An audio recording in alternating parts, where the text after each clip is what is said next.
Nah, untuk kita semua, Om Swastiastu, Namo Buddhaya, salam kebajikan rahayu. Selamat pagi, selamat datang kami ucapkan di acara media briefing persetujuan Indonesia Peru Comprehensive Economic Partnership Agreement.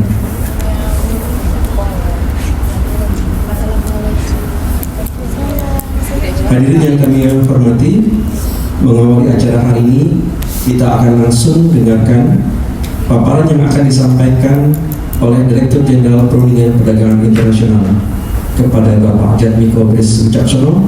Dengan hormat kami persilakan.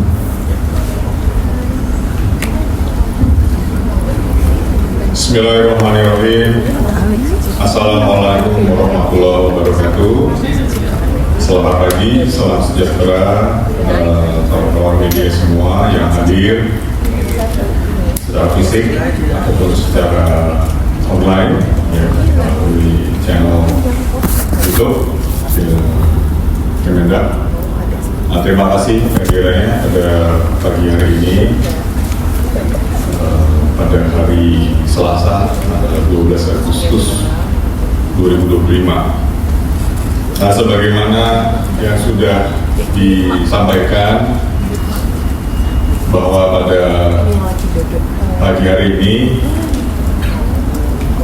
kami dari Kementerian Perdagangan, khususnya dari Direktorat Jenderal Perundingan Perdagangan Internasional, akan memberikan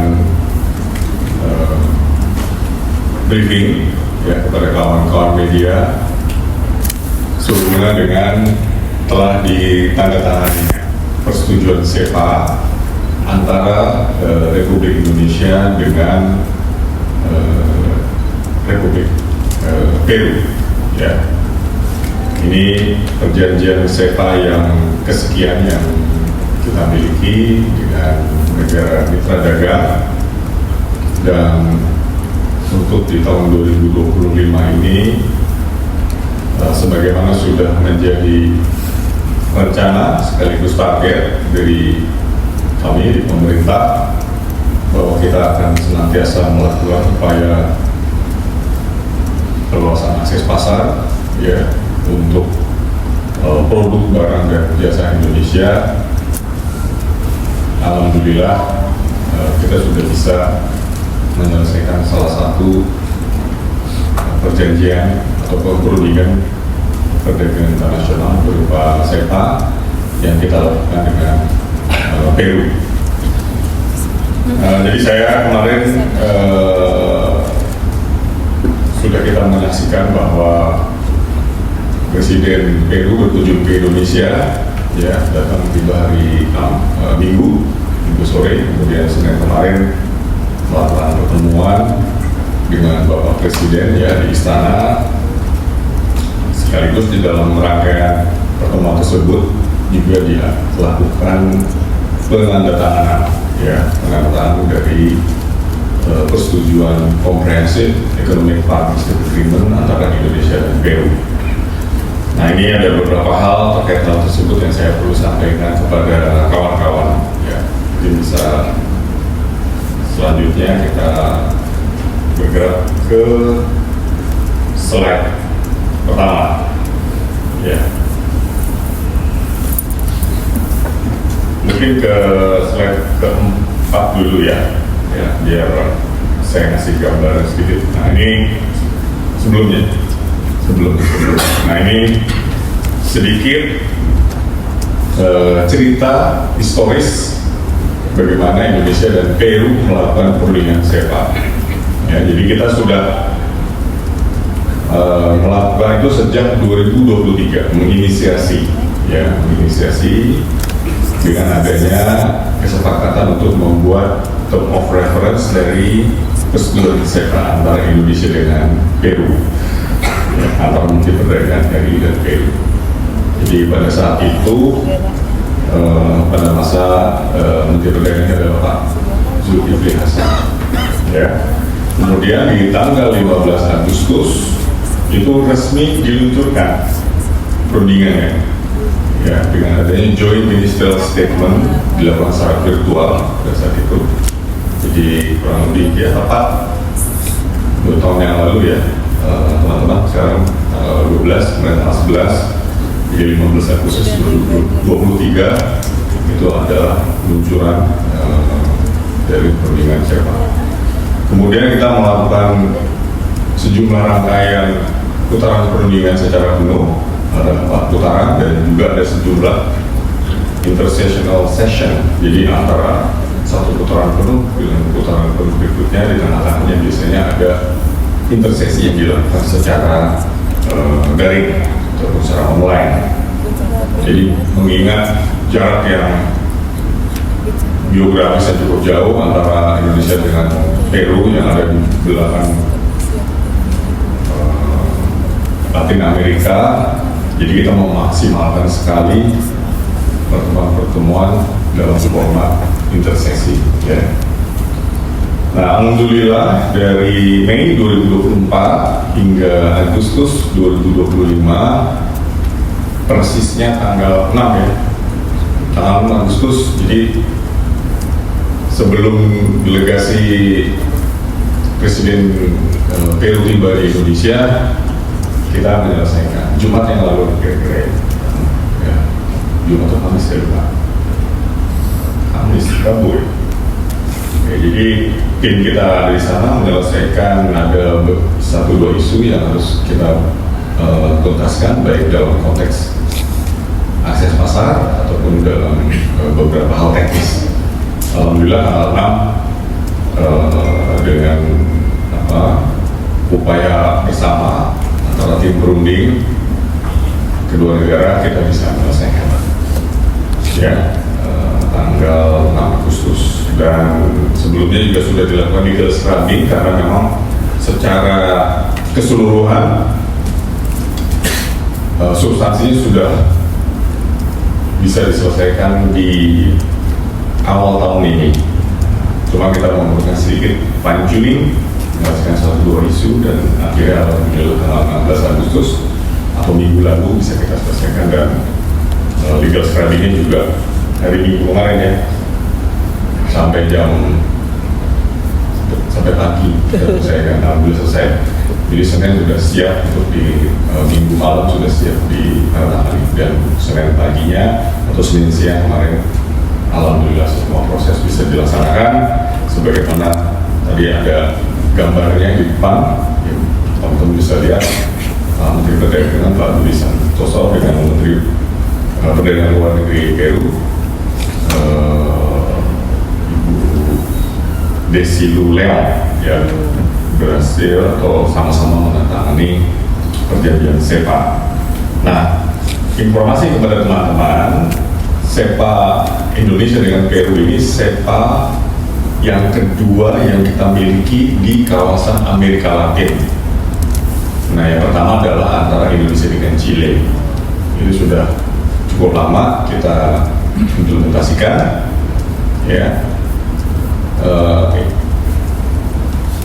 Kemudian, insya Allah dalam beberapa waktu ke depan, harapannya di tahun ini juga kita akan menandatangani SEPA yang juga sudah selesai perundingannya, juga dari kawasan benua Amerika yaitu Kanada.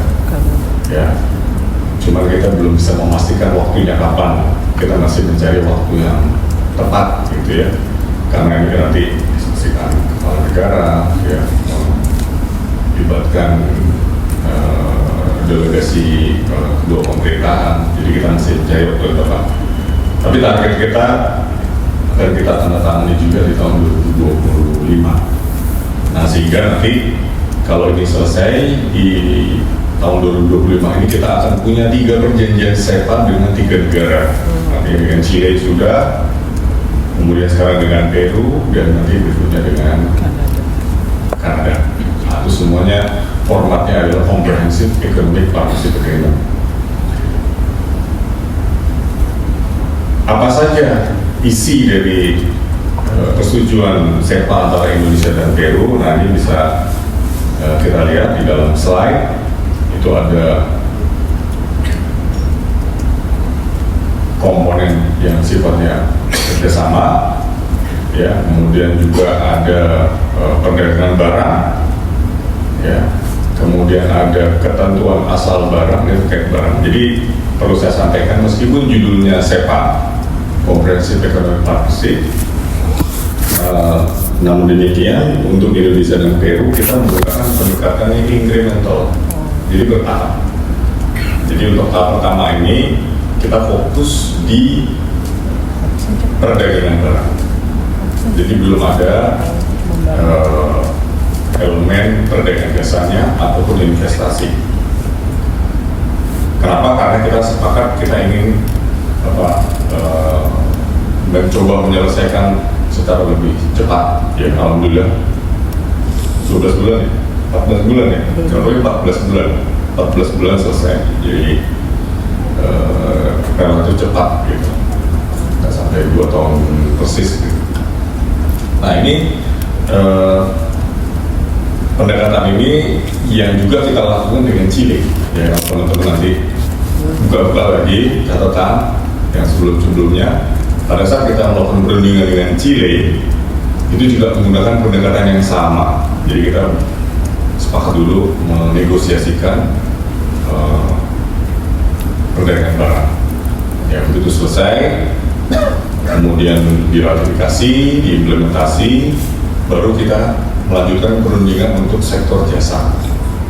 Nah, Chile juga sudah selesai jasanya, waktu itu ditantang di Jakarta. Kemudian sudah diratifikasi juga. Nah, nanti baru investasinya, ya, penanaman modalnya nanti kita berikan.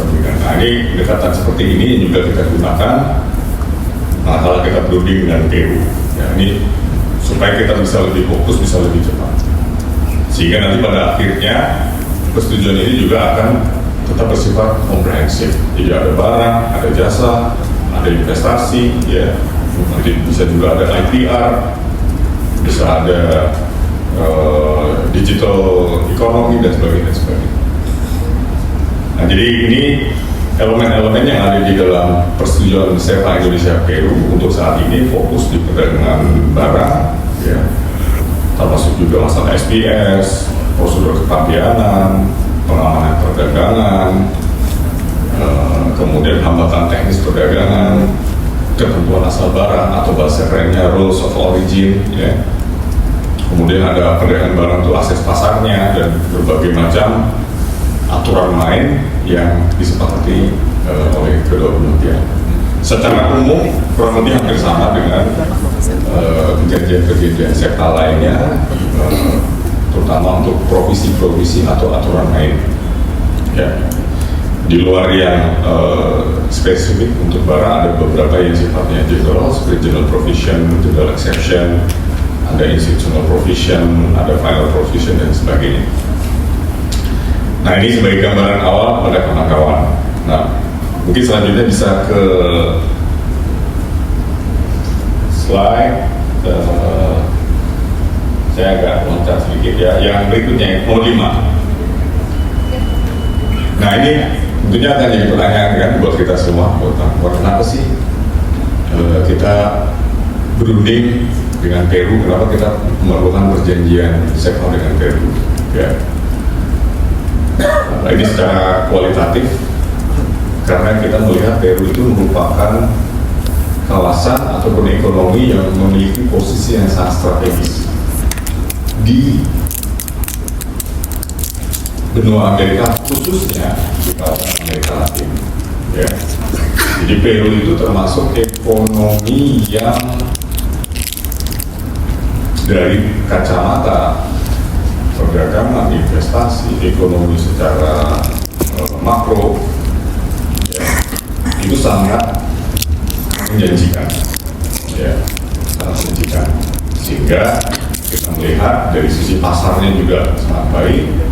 Peru juga sangat aktif di dalam ranah perdagangan nasional, anggota dari APEC, ya, anggota dari CPTPP, ya, jadi sudah maju, ya, ekonominya maju, aturan mainnya, kebijakannya juga maju, pasarnya juga cukup terbuka, artinya memiliki banyak kerjasama dengan negara kawasan lain, dan bisa menjadi pintu gerbang, ya, jadi menjadi pintu gerbang untuk produk-produk yang berasal dari Indonesia.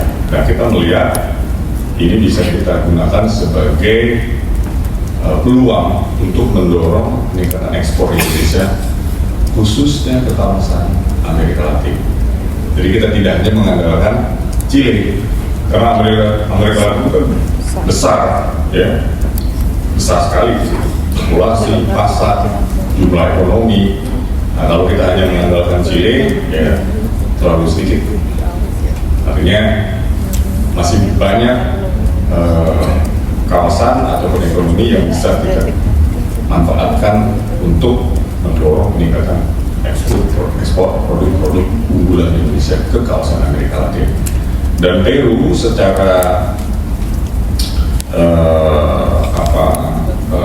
teknis memiliki fasilitas sarana dan prasarana yang baik, gitu ya, yang cukup baik di kawasan. Dia berada di sisi barat dari benua Amerika bagian selatan, sehingga bisa menjadi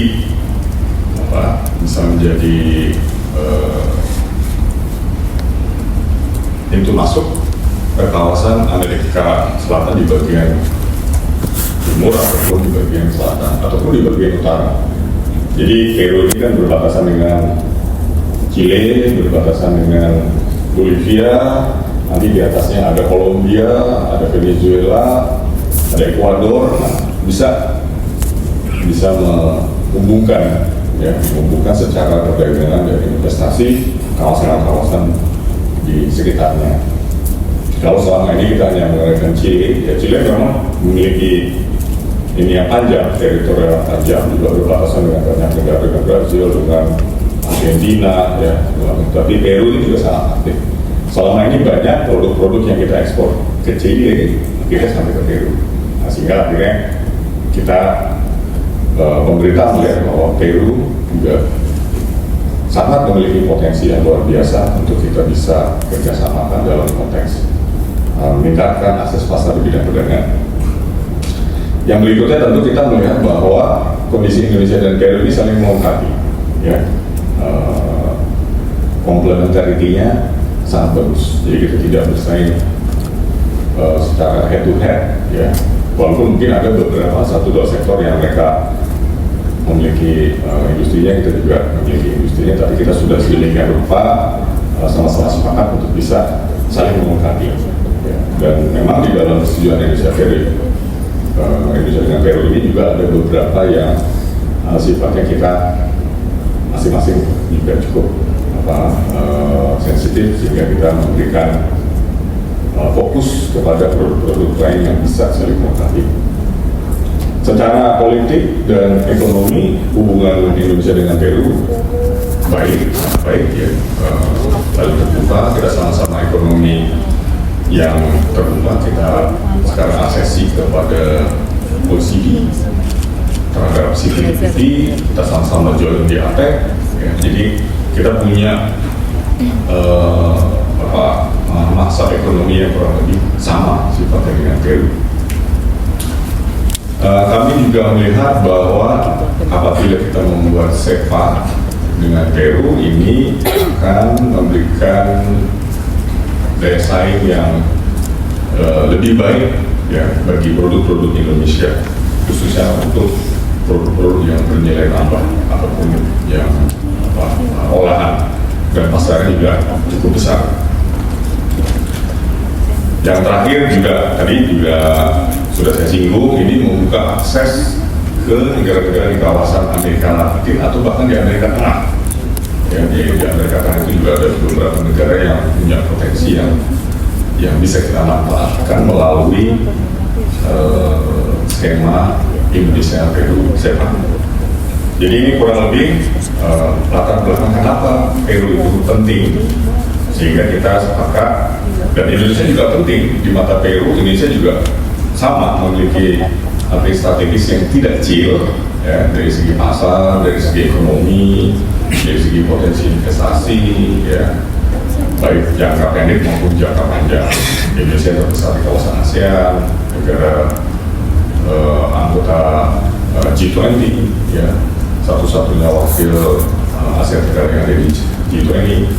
Kita juga aktif di dalam kerjasama perdagangan di kawasan, termasuk RCEP, ASEAN Plus One FTA, ASEAN Internal Agreement, ataupun dengan kawasan-kawasan lain yang selama ini kita sudah memiliki berbagai macam perjanjian, mulai dari PTA, FTA maupun CEPA. Jadi Chile juga melihat kurang lebih hal yang sama, sehingga kita bisa sama-sama saling membantu dan membuka peluang untuk meningkatnya hubungan perdagangan kedua belah pihak. Nah, kita sekarang mungkin kembali ke slide yang pertama, ya. Ini kinerja, kita lihat bagaimana kinerja perdagangan dan investasi Indonesia dengan Peru. Sorry, tadi saya ngomongnya Chile, Peru. Nah, ini kita lihat dalam beberapa terakhir kinerja perdagangan Indonesia dengan Peru ini juga relatif baik, ya. Jadi kalau kita lihat dalam 5 tahun dari 2020 sampai 2024 itu kita kurang lebih menunjukkan yang tren yang cukup positif sebesar 15%. 15% ini besar. Tren positif 15% ini besar. Ya, nilai perdagangan Indonesia dengan Peru. Kemudian juga surplus kita bahkan lebih besar. Trennya 15,7% dalam 5 tahun terakhir.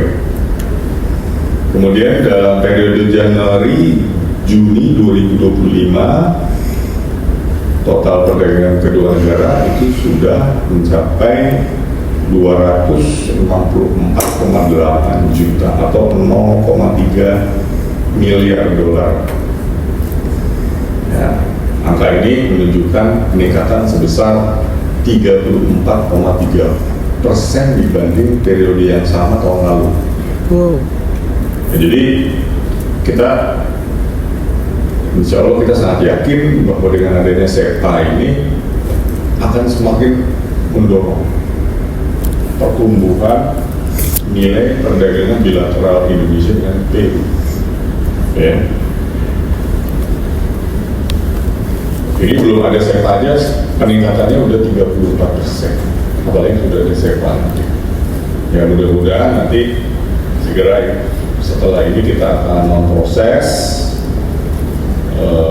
pengesahannya, notifikasinya. Jadi ya mudah-mudahan doakan saja nanti proses notifikasi bisa berjalan cepat sehingga bisa segera diimplementasi. Ya, saya nggak bisa berandai-andai kapan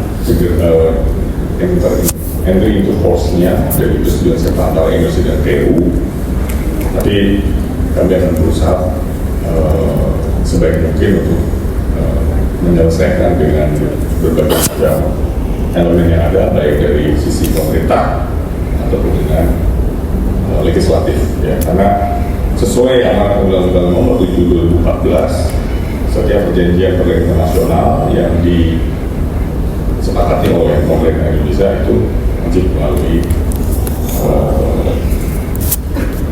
DPR. Jadi kita akan melalui proses tersebut. Nah, ini gambaran beberapa produk utama yang kita ekspor ataupun yang kita impor, ya. Dengan Peru kita ekspor otomotif dan spare partnya relatif cukup besar, ya, 120,8 juta US dollar di tahun lalu. Kemudian alas kaki, ya, dan teman-temannya ada Karel kurang lebih 21,8 juta, sawit juga kurang lebih hampir sama, 20 juta lebih. Kemudian produk manufaktur, elektronik, ya, home appliance, baik freezer, ya, pompa dan sebagainya, itu kurang lebih 16,5 juta. Ya, kemudian juga alas kaki yang berbasis kulit itu juga lumayan besar, sekitar 15 juta. Nah, Indonesia kebanyakan kita mengimpor produk-produk macam-macam, ada mineral, ada juga produk pertanian, ya, biji-bijian, jadi kakao untuk kebutuhan industri dalam negeri untuk diolah menjadi pasta atau menjadi produk lainnya, ya. Kemudian juga ada beberapa produk hortikultura, ya, seperti anggur, baik dalam bentuk fresh ataupun yang sudah di dry, yang kering, ya, mungkin seperti kismis dan sebagainya, itu sekitar 11 juta. Yang paling besar adalah biji-bijian, biji kakao, ya, itu. Karena memang industri pengolahan kakao di Indonesia sudah sedemikian berkembang, kebutuhan dalam pasokan dalam negeri sudah tidak mampu mencukupi kebutuhan industri, sehingga kita perlu mengimpor biji kakao. Kemudian juga kita mengimpor beberapa produk mineral, ada briket, kemudian ada seng, ada untuk bahan fertilizer, ya, pupuk dan sebagainya. Nah, ini beberapa kebutuhan yang saling melengkapi antara Indonesia dengan Chile. Peru.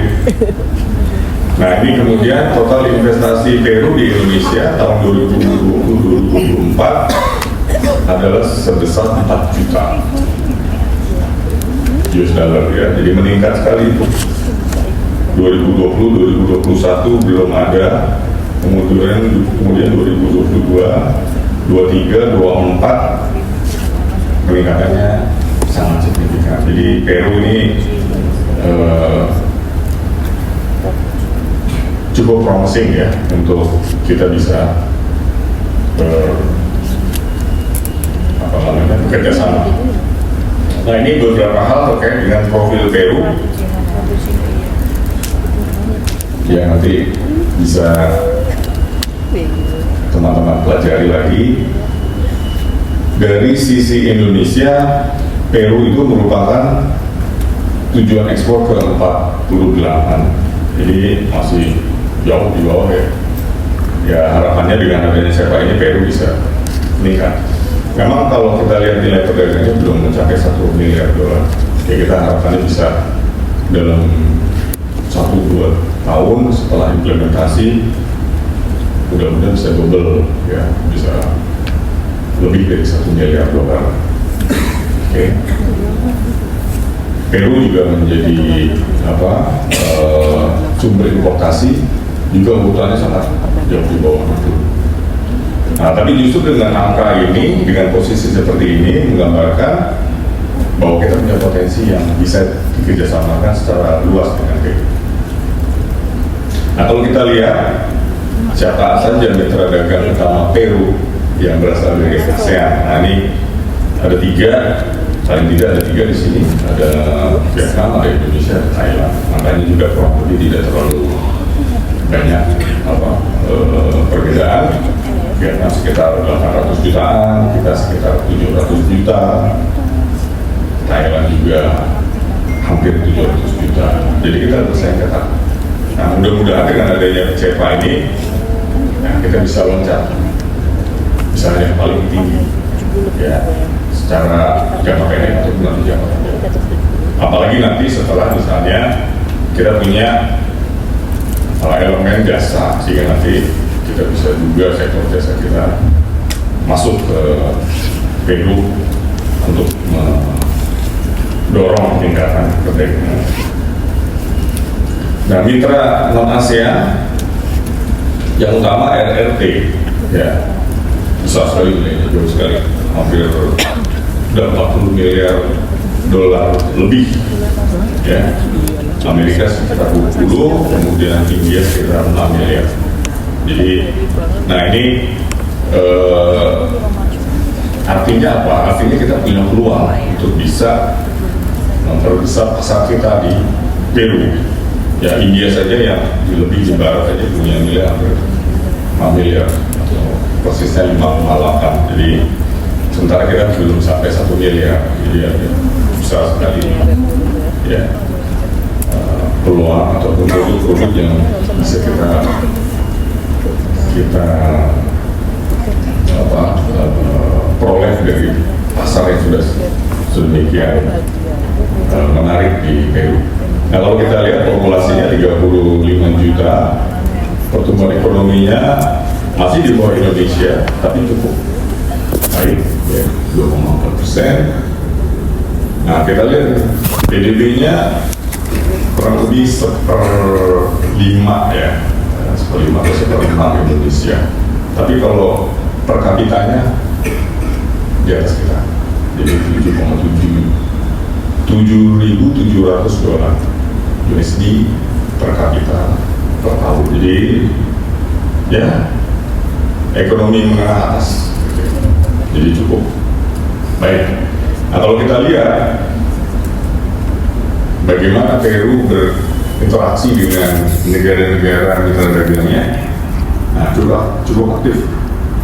Ada beberapa FTA yang mereka cukup aktif di dalam konteks memiliki perjanjian perdagangan bilateral, ya. Ada dari kawasan itu ada Honduras, Costa Rica, ada Panama, Meksiko, 7.000, Chile, Guatemala, Brasil, ya. Peru lebih kaya dari kita, tapi PDB per kapitanya kita 4.000 doang. Oh ya.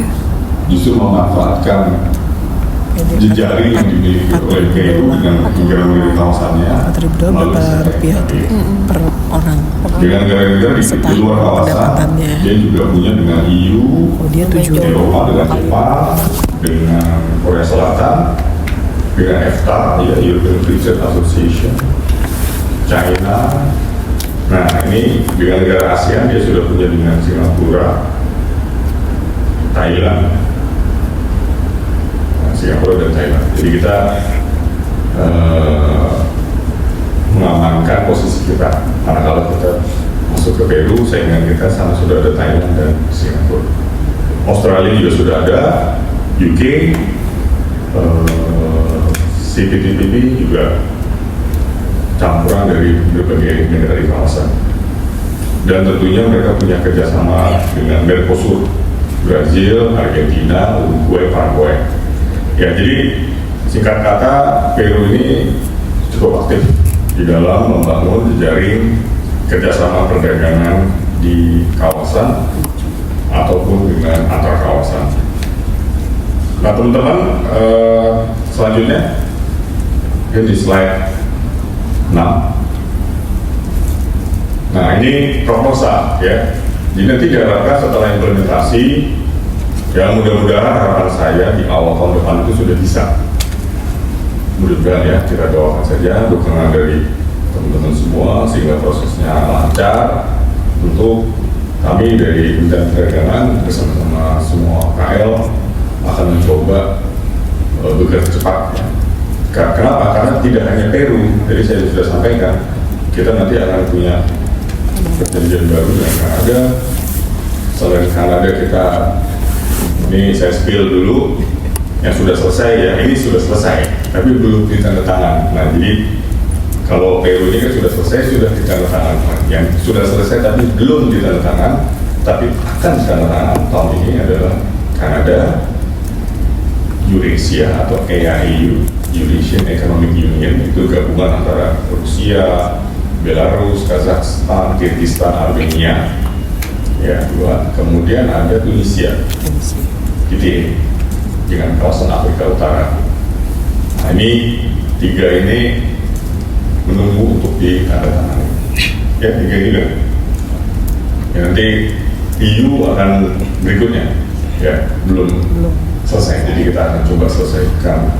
Pak Presiden sudah mengumumkan ada kesepakatan politis untuk menyelesaikan segera di tahun ini. Ya, mudah-mudahan nanti dalam beberapa minggu depan bisa kita benar-benar tuntaskan. Nah, kembali lagi ke IPCPA, manakala nanti perjanjian ini sudah bisa diimplementasi, proposalnya seperti apa?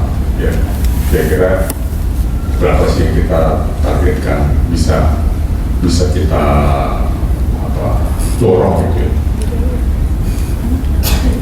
Ini angka yang sangat ambisius, ya 5 miliar dolar. Ya, kalau tadi kita lihat ya, Chile itu perdagangan dengan dunia itu sekitar 130 miliar dolar total perdagangan. Ya, jadi kalau kita ngambil 5 miliar itu ya lumayan gitu.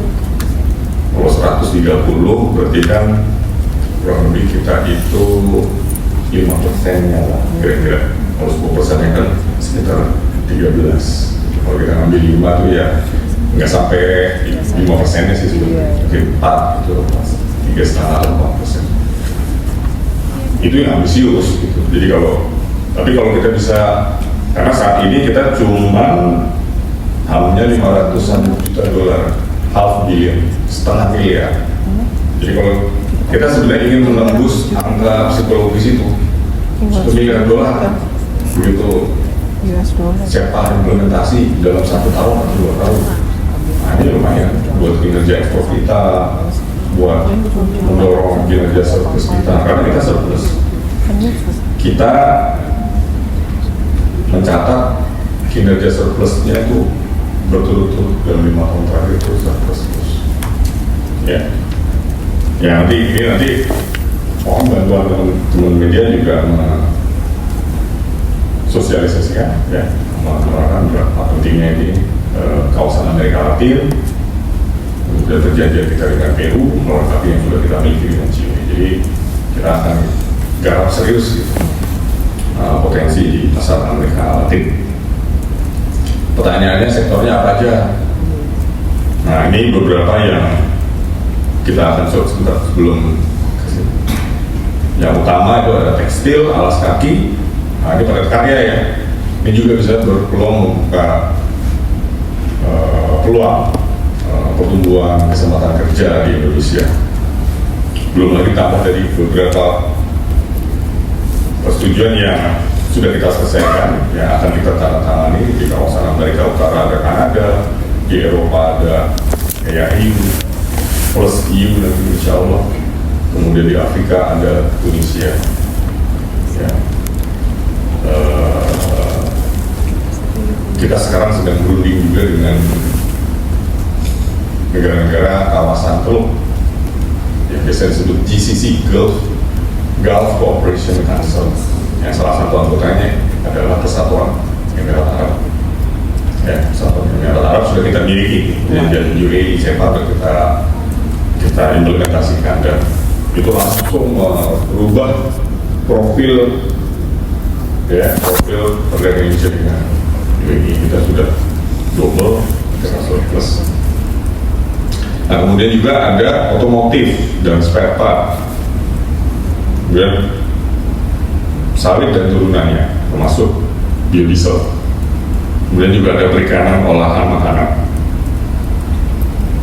karet, dan beberapa produk permesinan. Ya, ini secara umum. Ya, next. Nah ini ada beberapa lebih jabaran, lebih detail.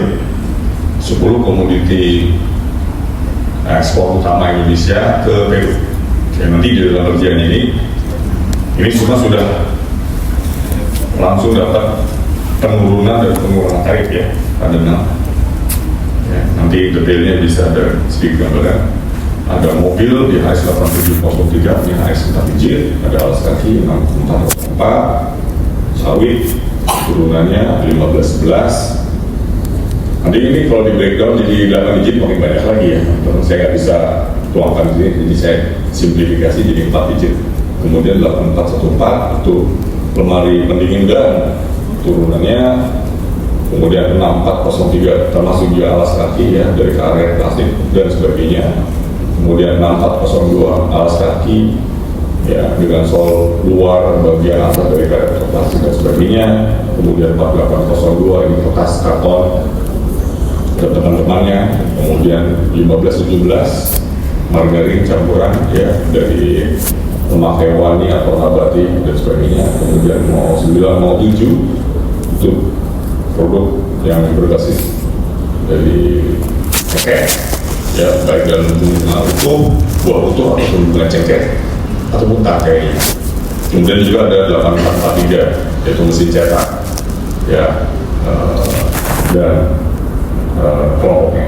Jadi ini gambaran saja 10 komoditi utama ekspor Indonesia ke Peru. Nah ini semua sudah mendapatkan preferensi akses pasarnya sangat amat bagus. Yang semuanya sudah nol. Nanti akan diberikan komitmen dia masuk nol. Ya masing-masing ada yang di MT itu force, ada yang di hari pertama, ada yang nanti di tahun kedua, dan tahun ketiga, tapi hampir semuanya dapat nol. Next. Nah ini manfaat secara umum ya kawan-kawan dari SEPA yang kita miliki dengan Peru. Ya tadi kita mencoba mentargetkan 5 miliar dolar ya dalam beberapa tahun ke depan. Ya mudah-mudahan ini udah loncat, ini luar biasa.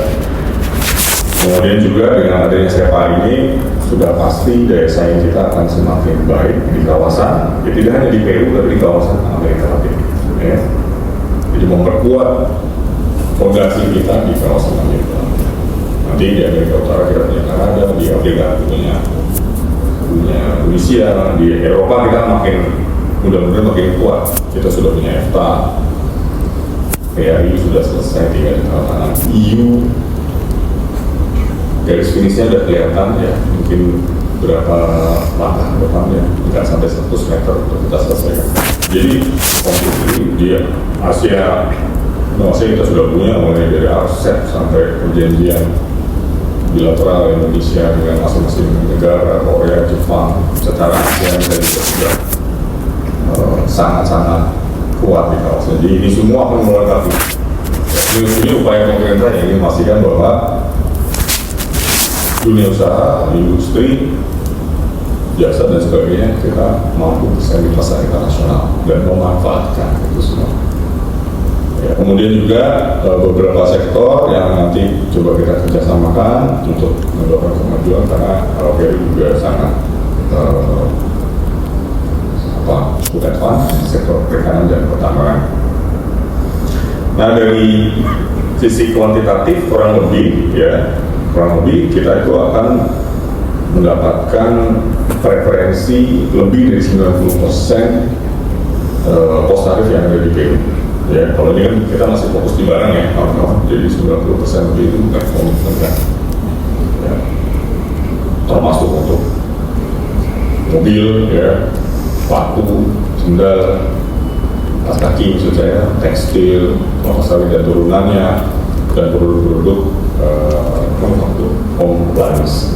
Nah dari sisi Peru,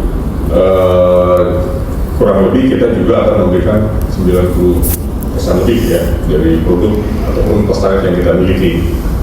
Ya beberapa tadi ada anggur, ada ekstrak nabati, ada coklat, ada sitrus dan beberapa buah segar lain. Jadi kita melihat ini kita saling melengkapi. Mudah-mudahan ini juga akan memperkuat postur perbaikan Indonesia secara bilateral dengan Peru ataupun secara kawasan di kawasan Amerika Latin dan juga nanti antara Indonesia dengan dunia. Kemudian juga ini tadi sudah saya sebut di kawasan Amerika Latin bertahap penurunannya sekitar 90% sejak perjanjian dilakukan dan mungkin nanti setelah implementasi sekian tahun ya, 3-5 tahun nanti bisa kita tinjau lagi, bisa kita upgrade ya. Ada masa. Next lagi. Nah ini kira-kira beberapa hal yang perlu menjadi perhatian kita semua. Jadi catatan sekaligus PR ya bahwa kita perlu strategi untuk mendorong pertumbuhan kemitraan ya termasuk dengan Peru. Tapi ini secara umum tidak hanya dengan Peru, dengan semua mitra yang potensial ataupun dengan mitra dagangan kita perlu menerapkan hal berikut, yaitu meningkatkan volume dan nilai tambah perdagangan barang. Kemudian kita juga coba memfasilitasi diversifikasi dan transfer teknologi ya yang bisa membantu kinerja sektor produksi di tanah air ya, termasuk melalui perjanjian baik SEPA ataupun FTA. Kemudian ini juga kita perlu membuat satu framework cooperation yang bagus yang memperkuat hubungan ekonomi antar kedua negara, termasuk juga di dalam menyikapi atau mendorong aspek keberlanjutan. Jadi sustainability aspek itu juga menjadi bagian yang penting yang menjadi perhatian kita semua. Next, ini salah satu hal yang juga kita sepakati dengan Peru, yaitu nanti jasa dan investasi akan dirundingkan setelah aspek barangnya diimplementasi ya, 2 tahun setelah diimplementasi. Kemudian juga produk spesifik rule untuk beberapa produk ya, ini juga akan dilakukan dalam rentang waktu 4 tahun setelah dilakukannya perjanjian perdagangan. Beberapa saja yang menyisakan yang masih perlu dikonsultasikan. Nah, untuk itu kami di pemerintah tentunya akan setelah ini tahap berikutnya akan memulai proses pengesahan atau ratifikasi ya, sesuai dengan aturan-aturan yang ada perpresnya yang ada di dalam undang-undang bisa selesai. Dan tentunya kita sangat mengharapkan nanti bahwa capaian ini bisa disosialisasikan, bisa diseminasikan seoptimal mungkin ke segenap elemen, terutama dari dunia usaha. Ya, kemarin pagi ada sesi di Kadin yang diselenggarakan dalam konteks Indonesia Peru SEPA. Jadi mudah-mudahan nanti buat teman-teman dengan kegiatan diseminasi, sosialisasi dan memanfaatkan berbagai ajang ya, pameran, eksebisi seperti Trade Expo atau Komisi Dagang ya di Indonesia ataupun di Peru, kita bisa meningkatkan pertama pengetahuan, knowledge, pemahaman ya di dalam terkait dengan SEPA ini dan bagaimana cara memanfaatkannya, terutama untuk teman-teman UKM. Ya, kita juga sangat memberikan perhatian supaya ini tidak hanya menjadi sesuatu yang bisa dimanfaatkan oleh regular exporter yang juga terbiasa ataupun sudah pemain lama, tapi kita juga ingin ada pemain-pemain baru yang bisa memanfaatkan persetujuan SEPA yang kita punya. Kurang lebih itu dari kami. Masih ada lagi? Habis. Oh ya, ini foto-foto kemarin waktu di istana ya, sebagai ilustrasi kepada kawan-kawan Pak Mendak dengan Ibu Menteri Perdagangan Luar Negerinya, Ibu Desi Julian.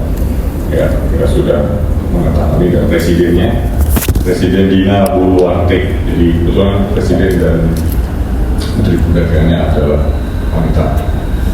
Nah, jadi alhamdulillah sudah berhasil kita selesaikan. Silakan nanti kalau ada yang ingin ditanyakan bisa kami jawab. Kurang lebihnya saya mohon maaf bila itu boleh ya. Assalamualaikum warahmatullahi wabarakatuh. Waalaikumsalam. Selanjutnya kami akan membuka sesi tanya jawab bagi 3 media dengan menyebutkan nama dan media. Silakan. Terima kasih. Saya Widya dari Reform Park. Pak, izin bertanya, tadi Bapak sempat menyinggung kalau kerjasama dengan Chile dan juga Peru itu masih mengutamakan soal perjanjian kerjasama perdagangan yang belum masuk ke investasi. Mungkin ini boleh dielaborasi lagi Pak. Kemarin kan Presiden Peru Dina Boluarte itu minta kalau pengusaha Indonesia invest di sana ya. Tapi mungkin itu apakah kapan perjanjian investasinya dan seperti apa? Terus juga tadi Bapak sempat singgung soal bocoran tahun ini tuh ada Eurasia sama Tunisia. Mungkin boleh dijelasin apa Eurasia itu mana aja negaranya dan juga kenapa Tunisia. Mungkin sekian, terima kasih. Oke, berikutnya ada lagi. Selamat pagi Pak, perkenalkan saya Nada dari Jakarta Dulu. tadi disebutkan kalau sawit termasuk salah satu produk yang di cover oleh perjanjian Indonesia Peru SEPA ini. Izin konfirmasi Pak, ini sawit ini akan langsung dapat tarif 0% saat entry into force atau sebenarnya SEPA ini hanya menurunkan tarif saja gitu, jadi bukan 0%. Dan kedua tadi disebutkan kan ini perkiraan akan mencapai ekspor akan meningkat menjadi $5 miliar. Itu kan signifikan ya Pak dibandingkan dengan ekspor yang sekarang masih 331 juta. Ini kira-kira perkiraan capaian 5 juta itu di tahun berapa ya Pak? Terima kasih. Maaf, 5 miliar maksud saya. Oke, yang terakhir ketiga. Selamat siang Pak, saya Erlinda dari Valid News. Tadi beberapa pertanyaan sudah ditanyakan teman-teman, jadi saya tanya yang lain. Yang pertama, kira-kira berapa lama sih Pak ratifikasi ini untuk bisa terlaksana selesai perjanjian dilakukan? Terus terkait tadi sudah disinggung soal investasi. Nah, Bu Wamen kan kemarin juga menyampaikan bahwa selain investasi juga akan dibahas ke depannya terkait perdagangan jasa. Kalau boleh tahu peluang apa sih perdagangan jasa dari Indonesia untuk ke Peru sendiri? Sekian, terima kasih.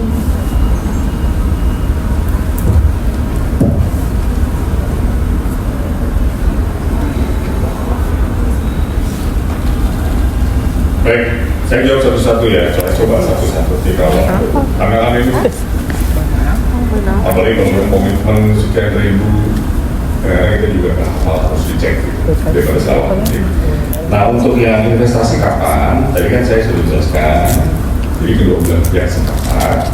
Nah, kalau nanti perjanjian SEPA ini sudah selesai diratifikasi oleh masing-masing, kemudian sudah diimplementasikan, kemudian sudah berjalan implementasi tadi 1-2 tahun, nanti kita baru akan mulai tudingan. Itu tersekarang ya, di dalam kesepakatan. Ya tapi nanti bisa saja masing-masing pihak sama-sama sepakat lagi. Oke, kita percepat, itu bisa. Tapi untuk saat ini kita fokus dulu untuk menyelesaikan proses ratifikasi dan implementasi. Ya, jadi tadi kurang lebih 1-2 tahun setelah implementasi baru kita akan masuk ke dalam perundingan jasa dan investasi. Nah tadi kemudian pertanyaan mengenai Eurasia, siapa aja? EAU lah bahasa kerennya gitu. Kalau EU kan European Union, ini EAU, Eurasian Economic Union, anggotanya Rusia, Belarus, Kazakhstan, Kyrgyzstan, Armenia. Ya, catat Pak. Kemudian Tunisia, kenapa Tunisia ya? Karena kita melihat Tunisia itu posisi sangat strategis.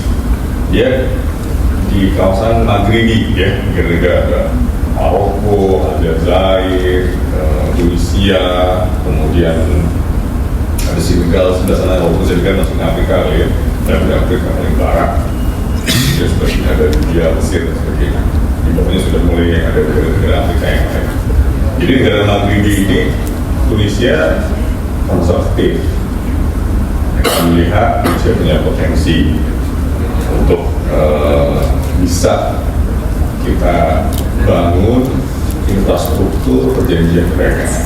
Ya, tapi memang dengan Tunisia ini masih PTA, masih preferential trade agreement, jadi masih nggak full seperti FTA ataupun SEPA. Ya, mungkin nanti ke depannya setelah berjalan, karena PTA memang lebih mudah, lebih cepat, lebih mudah gitu. Kemudian tadi sawit ya, apakah nol? Dengan catatan kita nol, bagian besar nol ya pada saat IAF. Nah itu udah bagus ya, sudah sangat bagus itu kita. Ya, kan ini sawit ada turunannya 15-11 dulu, banyak konflik itu. Biasanya orang mengimpor hulunya, ya produk hulunya sawit, entah dalam bentuk crude atau TKO atau refine, nanti dia olah lagi di dalam.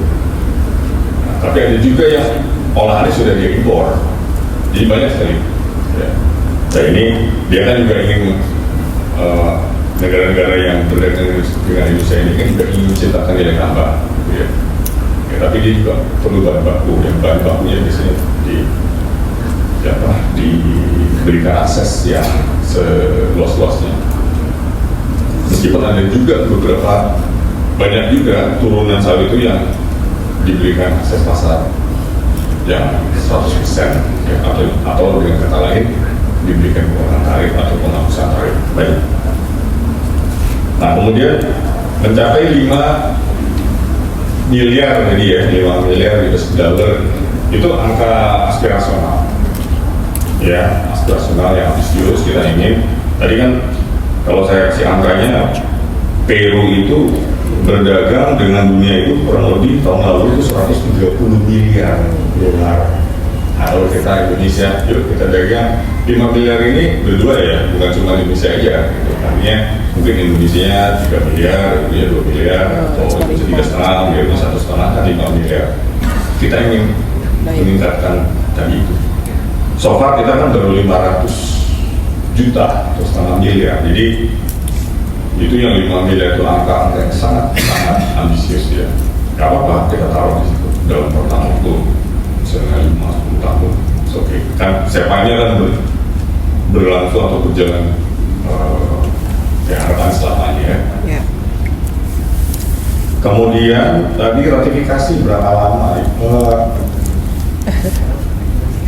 Kurang lebih selama ini hampir 12 bulan, bukan 12 tahun ya, 12 bulan atau 1 tahun. Mudah-mudahan bisa cepat ya, Buses ya. Nanti Buses dan timnya ini akan mengawal proses ratifikasi. Kita betul bergerak cepat di dalam undang-undang ataupun dalam Perpres yang mengatur tentang perasaan ini sudah diatur sedemikian rupa.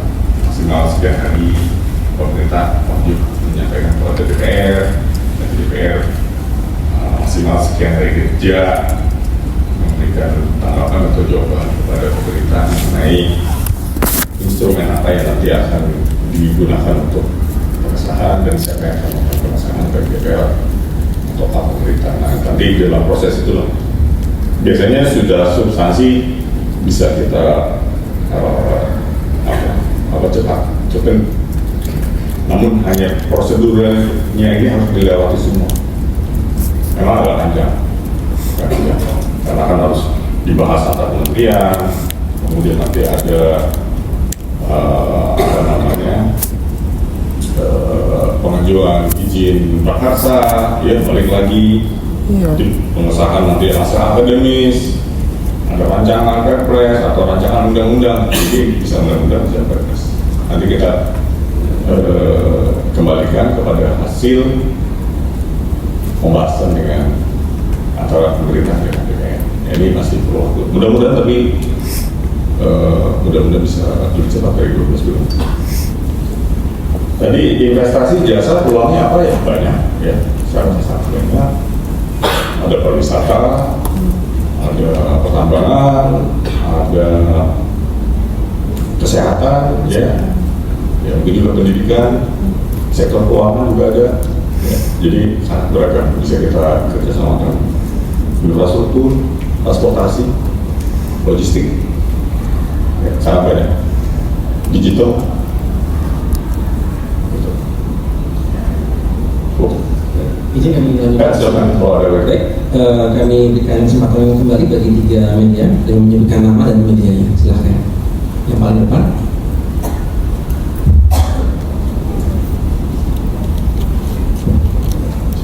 Terima kasih Pak. Izin Pak Rika dari BIS Indonesia. Tadi mau tanya lagi soal penghapusan tarif bea masuk 0% ya Pak. Itu kan ada 10 komoditas utama. Ini boleh dijelasin nggak Pak? Ini semuanya yang akan kena 0% atau ada beberapa yang nggak kena 0%? Lalu tadi nanti evaluasi dengan adanya IPCP ini akan seperti apa dari Kemendak? Lalu tadi kan Bapak bilang kalau yang kedua tadi evaluasi IPCP. Terus yang ketiga Tadi kan Bapak bilang kalau pasar Peru itu kawasan strategis ya Pak di Amerika Latin. Sedangkan itu 2023 baru dibuat term of reference-nya ini, kenapa tidak sedari dulu Pak Peru jadi target mitra dagang Indonesia gitu Pak? Dan mungkin itu dulu aja. Terima kasih. Berikutnya silakan. Selamat siang, saya Bernadette dari kantor Peter Reuters. Pak Jatmiko mau tanya soal update negosiasi tarif sama US, Pak. Soal kan kemarin katanya ada produk-produk yang kita ekspor ke US tapi tidak bisa diproduksi di sana mendapat pengecualian tarif. Itu sudah sampai mana negosiasinya? Apakah sudah ada produk-produk yang sudah mendapatkan pengecualian tarif, apa saja produknya? Kalau kemarin kan sempat di-mention sepertinya ada CPO sama produk pertanian seperti kakao, sama juga ada produk perikanan ya Pak. Itu update-nya, jadinya produknya apa saja dan apakah sudah didapat pengecualian? Terima kasih. Oke, satu yang terakhir. Ada lagi? Oke, silakan. Selamat siang Pak, saya Dian dari Kompas.com.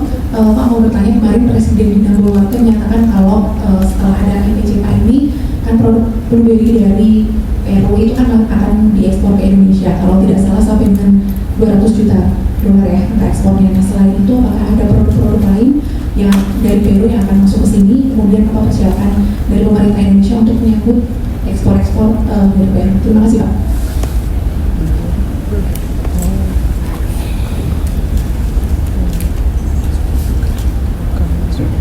Ya, untuk tadi yang menanyakan mengenai apa namanya komitmen untuk produk-produk utama, ya sebagian besar itu sudah dikomit. Kita sama-sama 90% ya, 90% juga maksimal itu 90% dari pos tarif dan dari nilai, ya kan? Mbak, itu dari tidak hanya dari pos tarifnya aja, tapi dari nilai. Jadi saya kasih contoh ya, ekspor Indonesia ke Peru itu 330 juta US dollar tahun lalu ya. 90% dari nilai itu akan masuk, akan mendapatkan fasilitas 0% atau diturunkan. Sebagian besar 0%. Nah, cuma waktunya aja, ada yang besok, minggu depan, tahun depan, gitu. Tahun berikutnya lagi, kira-kira gitu. Sama di Peru juga begitu. Kita mengimpor 150 juta US dollar. Kalau kita rinci barangnya dari A sampai Z, dari 01 sampai 99 itu ada berapa ribu, tadi 7 ribuan. Kita punya berapa? 8 ribu, 10 ribu something kan, 8 digit AS kita, kalau dia sekitar 8 ribu. Jadi perbedaan klasifikasi barang tuh ya normal, bukan hal yang gimana-gimana juga. Masing-masing negara itu punya jumlah yang berbeda. Tapi yang penting adalah bahwa dari sekian jumlah pos tarif atau klasifikasi barang, 90% itu sudah mendapatkan preferensi 0%. Ada yang maunya langsung, ada yang maunya bertahap. Ya. Demikian juga dari sisi nilai, karena kita melihat jangan cuma kalau tarifnya nggak ada nilainya itu percuma. Kita juga ingin lihat yang real itu yang nilainya. Nah, nilainya juga sama. 90% ekspor Indonesia ataupun ekspor Peru itu akan mendapatkan fasilitas itu. Itu yang penting. Nanti kalau mulai detailnya, nanti kalau udah diundangkan ya, saya kan ini masih belum ditandatangani. Nanti kalau sudah dalam website, mau lihat barangnya apa, silahkan di situ ada. Kemudian apa ini? Evaluasi. Maksudnya evaluasi ya nanti setelah diimplementasi selalu akan ada evaluasi yang berkala antara kedua negara untuk melihat sejauh mana bersama-sama ataupun sendiri-sendiri itu hal yang selalu rutin kita lakukan. Ya, kita ingin melihat pemanfaatannya. Biasanya kita lihat seberapa besar sih utilisasinya, seberapa besar nih minat dan apa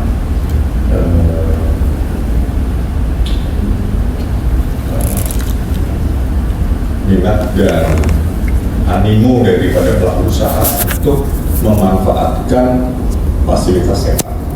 Nah, itu nanti bisa dilihat.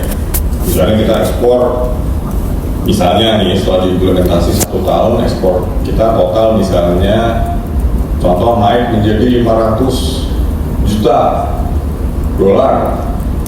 Nah, dari 500 juta dolar tersebut berapa banyak yang menggunakan form SKA Indonesia Peru CEPA, misalnya 400 atau lebih, atau hampir bahkan mendekati angka 500 juta. Itu menggambarkan bahwa animo dan tingkat pemanfaatan pelaku usaha khususnya ekspor Indonesia itu sangat luar biasa, ya kan? Nah, itu kita akan lakukan itu secara berkala. Kemudian juga tidak ada tidak ada dulu ya, dulu kita fokus yang lain. Jadi kita ada negara-negara besar yang lain, kita kan sumber daya kita juga terbatas ya Pak, ngomongin sumber ya, kita dulu ada di ASEAN, di regional, beberapa bilateral yang besar, ada Jepang, Korea, ada Australia, ada Uni Emirat Arab, ya, kemudian ada beberapa PTA, ya, termasuk dengan Uni Eropa, CEPA. Nah, ini Peru, walaupun datang agak belakang tapi relatif cepat. Nah, itu yang harus kita catat. Nah, tadi terkait dengan negosiasi dengan pihak Amerika ya. Jadi saya bisa mengatakan kita masih berproses. Jadi saya belum bisa mengindikasikan apa-apa. Kemudian terakhir,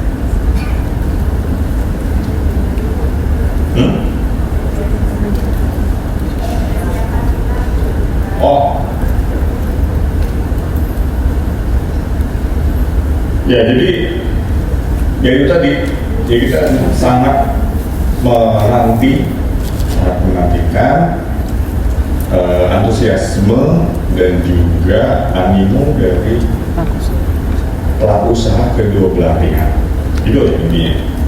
Ya kalau mungkin ada, ya targetnya mau miliar dolar, tapi kalau nggak ada implementasinya ya nggak tercapai. Ya, jadi kita sangat mendorong, intinya gitu, mendorong siapapun yang ekspor ke Peru wajib. Nah, kalau saya nggak bisa katakan wajib, silahkan gunakan fasilitas Indonesia Peru CEPA.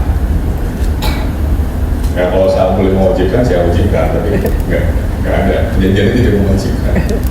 Monggo gunakan. Perusahaan Indonesia yang mau impor dari Peru apapun itu barangnya ya, yang ada di dalam perjanjian dapat fasilitas, ya silakan digunakan. Jadi CEPA itu untuk dua arah ya, bisa untuk eksportasi, bisa juga untuk importasi. Silakan aja. Di sana juga dua arah.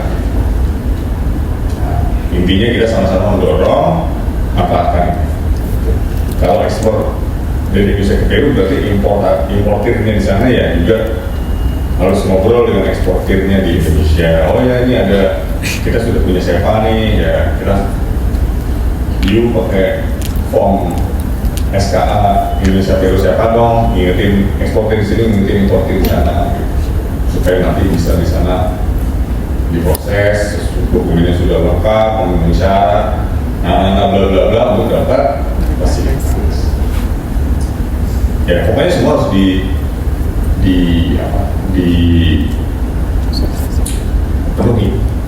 persyaratan teknis.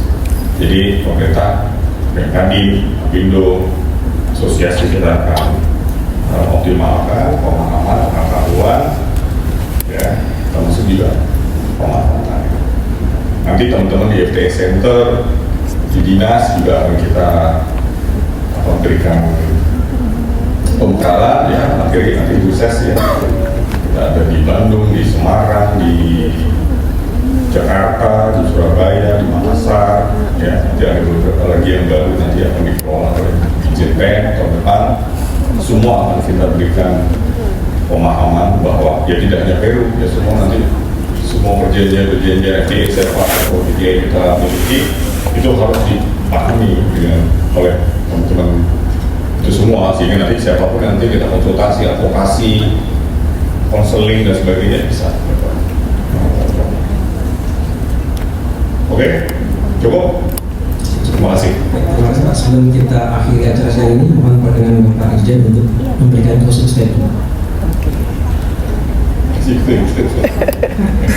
Sekarang ada Pak. Bisa saya ampun. Saya nggak ngerti. Sebentar. Baik, jadi kembali lagi saya ucapkan terima kasih kepada teman-teman media yang sudah hadir hari ini, karena 11 Agustus kemarin menjadi hari yang bersejarah di bisa juga kita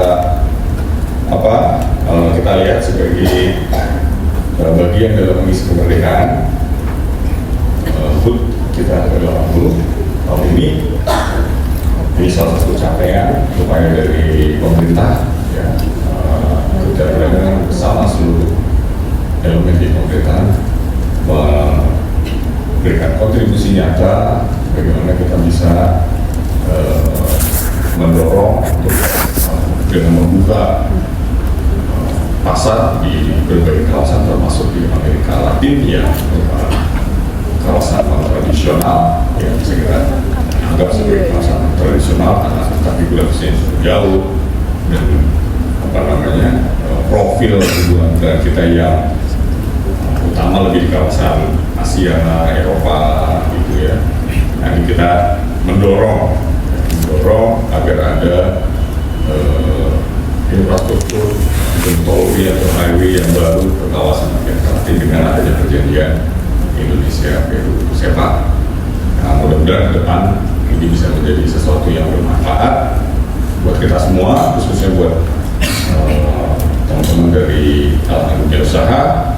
Kita menerima masukan apapun nanti silahkan, kalau ada hal yang ingin disampaikan, ditanyakan atau disarankan, mohon silahkan.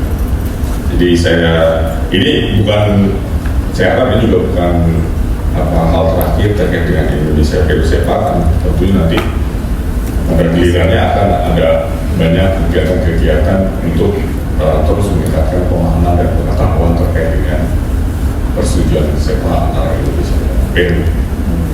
Saya rasa itu dari saya. Cukup sekian dan terima kasih. Wassalamualaikum warahmatullahi wabarakatuh. Waalaikumsalam. Demikian rangkaian acara media briefing Indonesia Peru Conference